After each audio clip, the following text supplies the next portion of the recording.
Howdy folks and welcome. I hope this finds you well.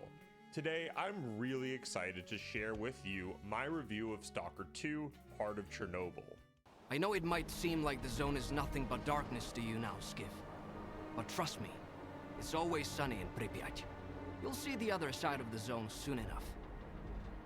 Even though I've reviewed a lot of games this year, none will be like this review, and there's a good reason why. This review will be split into two parts. The first part being the more analytical review that you've come to know from the channel, where I discuss visuals, gameplay, story, no spoilers, don't worry. Then the second part of the review is how Stalker 2 Heart of Chernobyl is as a sequel, not just as a game, and you'll come to understand why I'm making this distinction. There is a lot to cover, so let's get started. Stalker 2 Heart of Chernobyl as a video game release in 2024 has a lot of rough spots, and my analysis will not be dampened by external forces at play outside the game itself, even though I know they unfairly affected the lives of so many people that developed this amazing game. Yes, Stalker 2 is rough and amazing. Throughout my 40-ish hours playing through the main storyline and doing some side quests along the way, I had some visceral moments where action and setting were intermixed perfectly to create something so special that I physically applauded and gasped like I was at a Broadway play. And then at times I slammed my fist in frustration when the third crash happened in 5 minutes. Enemies spawning inches away from me, certain quest components bugged, or shaders dying an hour into a play session. As a reviewer, I cannot overlook the state the game came out in, regardless of how much I enjoyed my time. And the power of and I still think there is enough in this game to draw people into the franchise while having an engaging time playing through it. Let's start with the visuals, since they were the first thing that absolutely blew me away about this game. GSC has done an amazing job recreating the zone in Unreal 5. Familiar places that fans of the series have spent more than a decade in have been faithfully recreated. Some areas giving me shivers since I remembered a firefight there or an important part from the story. These new grand factories or human installations that tower over the zone create an even more oppressive feeling. But you'll also be exploring wide spaces of forest and other biomes. I never got tired of looking at things, and that makes the exploration feel refreshing as a new player. Returning players will be blown away by certain places, and I'd love to know which areas that happened to you. Weapon and weapon systems in Heart of Chernobyl look fantastic as well. The art department did a great job at designing weapons with the homage to the original games, while also creating a more modern flair. I really enjoyed the diversity of guns, plus adding on attachments always felt good. Now, I do have to sandwich the good and the bad. So a downside of the visuals, at least on my machine, the lighting was all over the place. Some areas were well lit and I could see within the buildings, and then some areas, especially later on in the game, were so dark that I truly could not understand why they didn't add night vision. But that's gameplay. It also didn't make the matter any easier that the actual armors don't distinguish the opposing factions well enough. There were so many times that I had no idea who the hell was friend or foe. Tracing over friendlies will give you a faint green tinge to your reticle, but for some reason enemies aren't red, they're just plain white on the reticle. This bothered me a bit more than most things visually, since I had no trouble picking out Freedom from Duty, Monolith from Clear Sky in the trilogy, and that was 12 years ago. So to go down in that important detail with the faction apparatus was pretty glaring and confusing at best. There were also a ton of graphical glitches ranging from shaders dying within an hour of playing the mid-game to this weird ragdoll effect or odd facial animations. I'll probably just end up getting wasted in the middle of a dump. Well, maybe a couple of sips won't hurt. Hey, you got any anti-rad? Yet, for all the weird glitches and restarts I needed to do, I cannot stress how beautiful and fantastic it is to witness this game. Yes, witness it. You'll be walking a lot around the zone, which is a great catalyst to discover interesting areas, which the map is filled of. And it's not just seeing it on the map and going, oh, I want to go there. things pop up all the time, and I mostly was exploring and seeing the place I wanted to go first, then figuring out how to get there. It was a great feeling and gave the visuals a more important role in the actual game. I also love the visual storytelling in Heart of Chernobyl so much, and I think it elevates the game a lot in terms of being a standalone, at least at this point. Whether you're seeing bodies suspiciously unlooted on the road, or blood markings lining a climbable stack of crates, Stalker 2 does a fantastic job using the visuals as points of interest for the player to discover new areas, or tell a story of the place the player is exploring. Side note, and this is off script, there were a lot of references to Half-Life. I mean, a lot. I'm not going to spoil any of them here, or maybe one, but it was kind of amazing to have this visual element to the gameplay, as well as some kind of solid platforming. Anyways, you're going to be going down a lot of mysterious elevator shafts to underground facilities and labs, and none of it would be as striking if not for the insane amount of detail the developers put in to every area. As a person that played Fallout 3 as a side job during middle school, one of the most important and exciting things that I got to do in that game was exploring all the vaults, trying to be a Indiana Jones lore diver for that game. And I couldn't help but feel that way about Stalker 2. In the same vein of exploration, seeing things from a distance and wanting to go there, or even the interiors of the vaults or the X labs. And for my loyal subscribers, you know that you're about to get a Dog Dad dollar, since I'm going to say it, it feels like a lived-in world. You have to get close to the installation, Skiff. Everything's under control. What you want is here, Stalker. Come. Seriously, I cannot stress this enough. Every area that you go to, especially some of the older labs, really feel like they had been used, and I was so excited to search out for all the little documents and details that I could. History emanated from every search through documents, looking around old lab rooms or gigantic underground shipping lines. I said it in my retrospective of the trilogy, but they know how to do descending, just like Valve with Portal or Half-Life. The farther you go down the rabbit hole in Heart of Chernobyl, the more visually it feels like that, which is terrifying and cool. I wasn't too impressed with the facial models in the game though. Certain characters are done well, and then certain ones are, well, off. It didn't help that the English voice acting was also hit or miss. Now, I played my first playthrough all in English, and I'm very excited to play it in the native language for my second. However, I know that a lot of newcomers to the franchise will play in English, and I think it's fair game to critique it. Stalker 2's sound design is all over the place, and not in a great way. Certain voice actors don't feel organic within the zone, even to the point of pulling me out of the experience. To do gas so badly. The view out there is incredible. Here, appears to be employing older sea consciousness technology. Sea consciousness were the ones who extensively researched induced illusions and their impact on humans. Have you heard about the Wish Granter? That's their handiwork. Most conversations on the radio will have a static radio tone to them until the last couple of lines, then it sounds like the characters right behind you speaking clearly. There were other points, and I mean pivotal points in the story, where the sound just stopped out of nowhere, which had me restarting my game, just when the plot was thickening. The good comes from the music, which absolutely kills it, and makes me want to suit up in an exoskeleton and be a bodyguard in Pripyat. Yeah, I died quickly, but I'd be bumping to the tunes.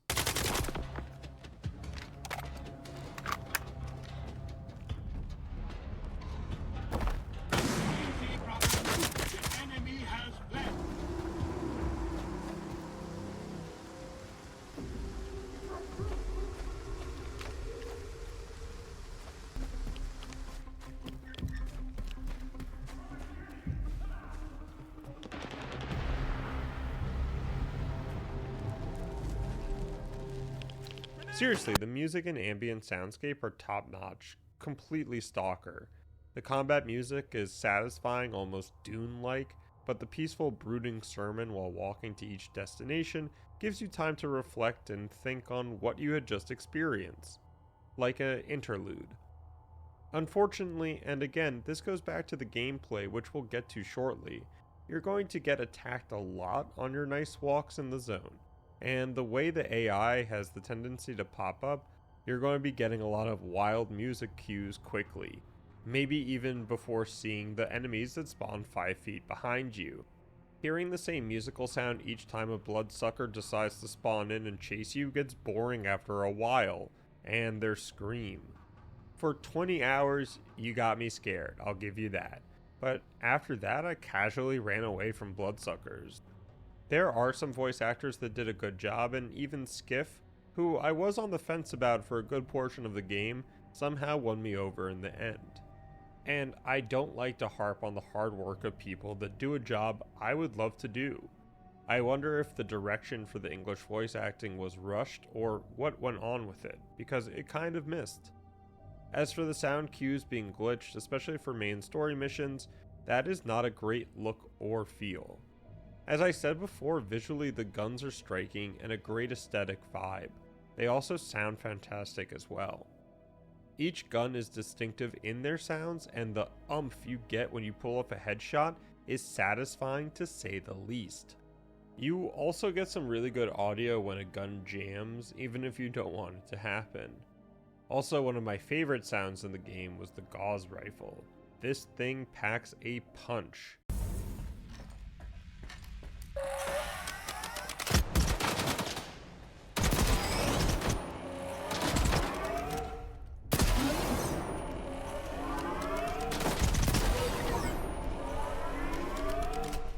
I'll be excited to see what a couple of patches do to smooth out the audio as a whole, and I know I'll be switching over to the Ukrainian voice actors for my next playthrough.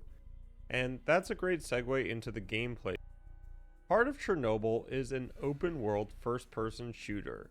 After completing a needed tutorial, you'll get loose into the zone, and free to explore wherever you want. Just make sure to bring good armor, some sausage, and a lot of ammo. If you've played the modern Fallout games, the Witcher series, or honestly any grand open world game, you'll immediately get the gist of what Stalker 2 is trying to achieve. I think the developers did a good job at making areas interesting stand out, while the player explores through the main story, leading them on diverging paths and discovering more secrets. At least that's what it felt like to me. Gameplay balancing will always be subject to change, but for the first week of playtime, fast traveling is the only way between settlements with guides to help. Pricing to repair is ludicrous. Mutants take bullets like Sidorovich takes rubles from rookies. I finished with these parameters, if we can call them that. So it is possible, but it brought a sense of animosity towards the game in a weird way. Made me realize after finishing the game and looking at the achievements how low of a percentage the player base has gotten throughout the game, and I understand where that comes from. You don't have to be forced to play through a game that has a lot of bugs or that doesn't feel ready for release or polished enough for release. So when you see people saying, I'll just wait another year, that's up to them. You have no control over it. The gameplay loop, analytically speaking, is broken in Stalker 2.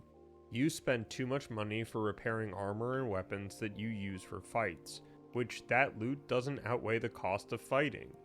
On top of that, fighting AI that you can see spawn in front of you didn't fill me with the sense of progression I was hoping for. And there's a darker story to this, with the controversy over A-Life, the coding behind the AI system in the game.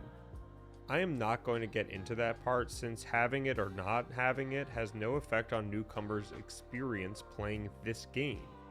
As of the moment, the AI in the open world is not conducive to an engaging time. Don't get me wrong, firefights in the open world throughout my experience had good moments, but the majority of times was from random spawns, which the trilogy did not have. For a modern game to have AI spawning so openly is a bit of a sore spot. It doesn't help that Stalker 2's map is huge, so the problem is so much more apparent while walking around it than when you're indoors or a closed off area, which the game has plenty of. And that's something I believe people haven't experienced when putting down the game after 10 hours, because of the said glitches and just wonkiness of the game. It's wild of me to say that, and I know your time is the most precious resource you have, and the most rare. Saying to someone that's not having fun in a loop progression of a game, it gets better after 20 hours, is disingenuous because truthfully, I don't know if you will have fun after 20 hours. At a certain point, if it's unfavorable to get to point B from point A for a player, they won't play your game. Even if point B has some of the sickest gunfights you've experienced in a Stalker game and lore that would blow your fucking socks off. Just like the sound, it's a mixed bag gameplay wise, and coming from a place of understanding that and doing what you wish with that knowledge is very important. I stick with my thought that it is worth it to play through the game at this moment, even if certain parts can be overwhelming, like walking around a huge open world without sentimental value. It can get boring. But when you do get to these moments, holy moly, do you have these absolutely intense and gratifying firefights that will last with you. Leaning around a corner to get ambushed by some crazed monolithian to then tap him in the head with your upgraded revolver is something akin to the high point in the opera for me. The AI is not so stupid when engaging in smaller arenas, and you'll get flanked, shot at, grenaded to oblivion if you stay in one place. Make sure you put a bandage on any bleeds and use med packs right before you really need them. They take time to work. One thing I noticed that I wasn't a fan of is the AI on AI violence is lessened. I swear, and I'm sorry I have no empirical proof of this, that when AI is fighting each other, like this gigantic fight outside of Yanov Station, that they don't really do any damage to each other, grenades aside. Once you have some peace and quiet, you can upgrade your gear, if you have the money for it. Pro Stalker tip, find artifacts and sell them. It's a good way of making money on top of the main story missions and side quests. It will be useful since upgrading weapons and armor is extremely advantageous to your adventure.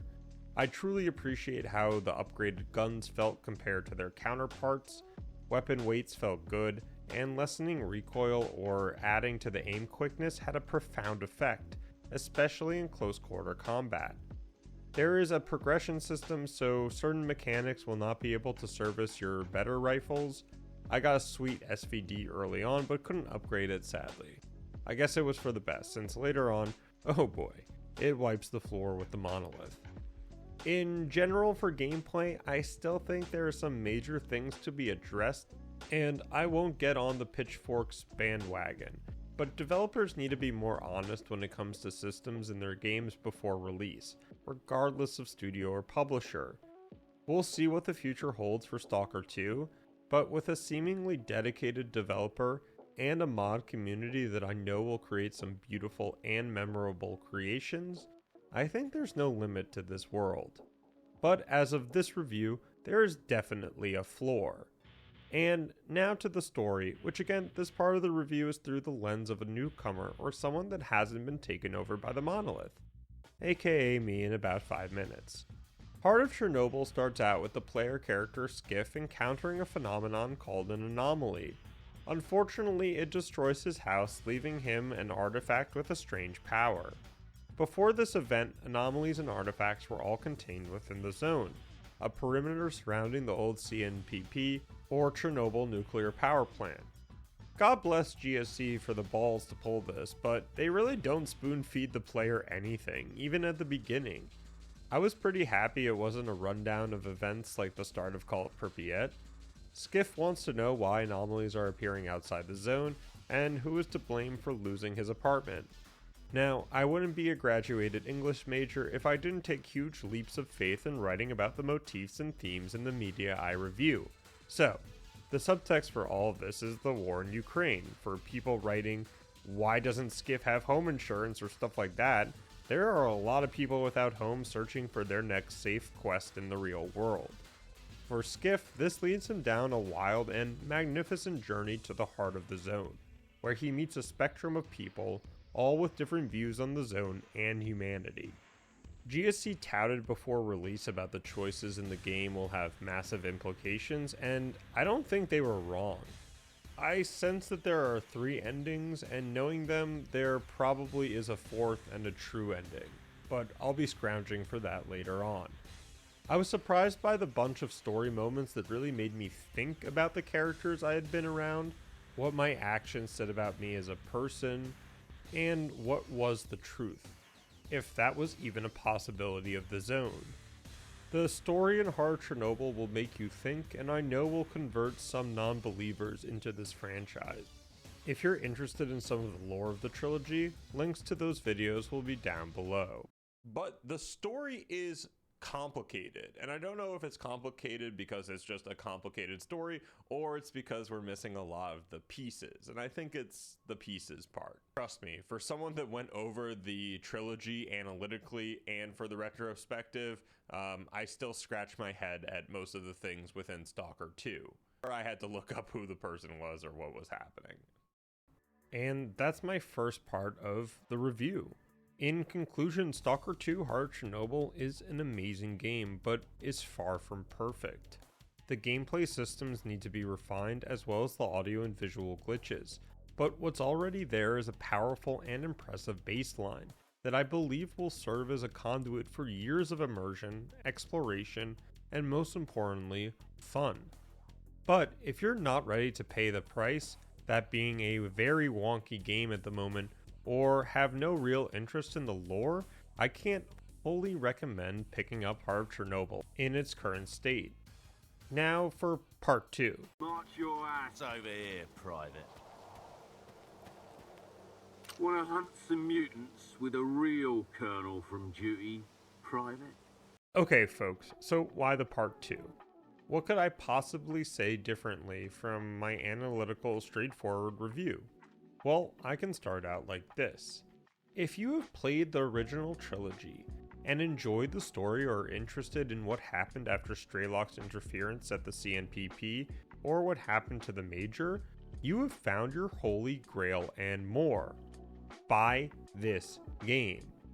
Now, that's a complete 180, and as I said before, there is a good and valid reason for that. I will not spoil the ending that I got. I will be using footage that you might recognize certain places from the original trilogy. If you don't want that to be spoiled, then you can just listen, but I promise, no major spoilers. Fans of the franchise, our wait is gone, and I cannot fucking express how blown away I was at everything GSC has put into this game as a Stalker game. That's the lens that I'm using in part 2 of this review. What is Heart of Chernobyl like as a sequel to one of the best trilogies in gaming? Well, it's one of the best sequels in gaming ever. In my dreams, I've thought about walking around City 17 again, but after the revolution. Washington, D.C. after the FEV virus was eradicated, or walking the metro lines after nuclear winter goes away. And of course, going back to the zone to places I could map out on the back of my hand. Playing through Stalker 2 is a love letter to every fan that dedicated their time exploring the Cordon, Garbage, the Dark Valley, and the list goes on. GSC, by making Heart of Chernobyl open world, has satiated my longing for an uninterrupted experience. Jumping between Rostock and the Wild Territory without a loading screen felt like a red letter moment. Walking up to some random building and then noticing I was standing in front of Lab X18, people, I kid you not, I shed a tear. These were places and moments that not only had experiences in the game I was currently playing, but had nostalgic resonance to the point of evoking strong emotions, and not just once. Plus the amount of lore that you can find, familiar people you will meet, I mean straight off the frickin' bat. At times it felt like I was watching the Avengers, just waiting for the next big name to show up or get name dropped. There were so many payoffs, references, debates, pathways of deliberation that I don't think I could handle everything just in one playthrough. Writing this review now, I'm still teeming with energy like I've just been shot out of a gauze rifle. Even certain sound cues when entering areas or the PDA gave me nostalgic shivers, and getting to explore more of the X-Lab project, something that I spent a good amount of time researching, made me feel like I was Indiana Jones plundering these metaphorically lost tombs. I understand the sentiment that Heart of Chernobyl doesn't feel like a Stalker game, quote unquote, because of the lack of A-life, and I can't skirt around that. There isn't those moments of using binoculars coming into Rostock and seeing the ridiculous amount of dogs in your way, or watching a group of stalkers in Jupiter get destroyed by a pack of bloodsuckers. I don't know if this was intentional and I might sound crazy, but the extra time walking between places with no loading screens and fairly less battles than previous games gave me these moments of bliss. It also gave me time to digest the very hard to follow storyline and plot points that would await you at each point. It was one of those things that kept me engaged for so long though, constantly thinking about the game and the discoveries I was making.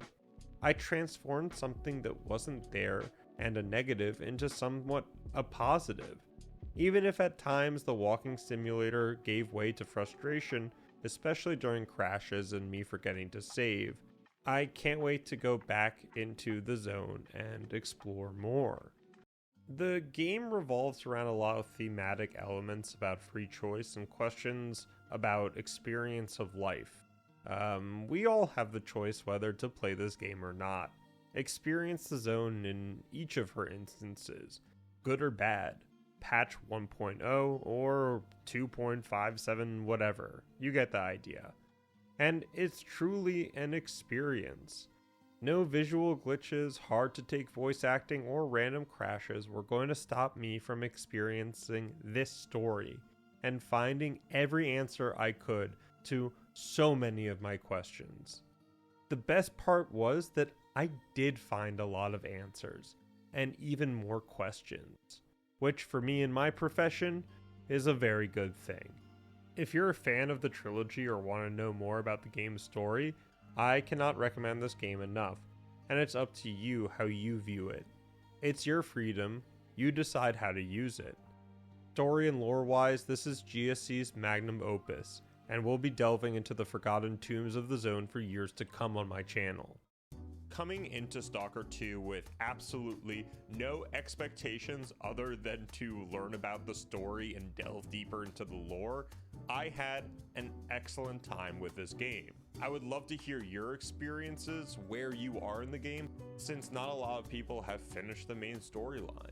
And if you did finish it, do you think it was worth it to finish the game in its current state? Or are you just a person that's just waiting for the modding community and GSC to pick up the slack? Please let me know in the comments below. And I truly appreciate you taking the time out of your day to watch my content. Comment down below, click that like button, whatever it is, I truly appreciate it. If you enjoyed the video, check out my channel, there's something there for everyone, I make sure of it. And as always, see you next time.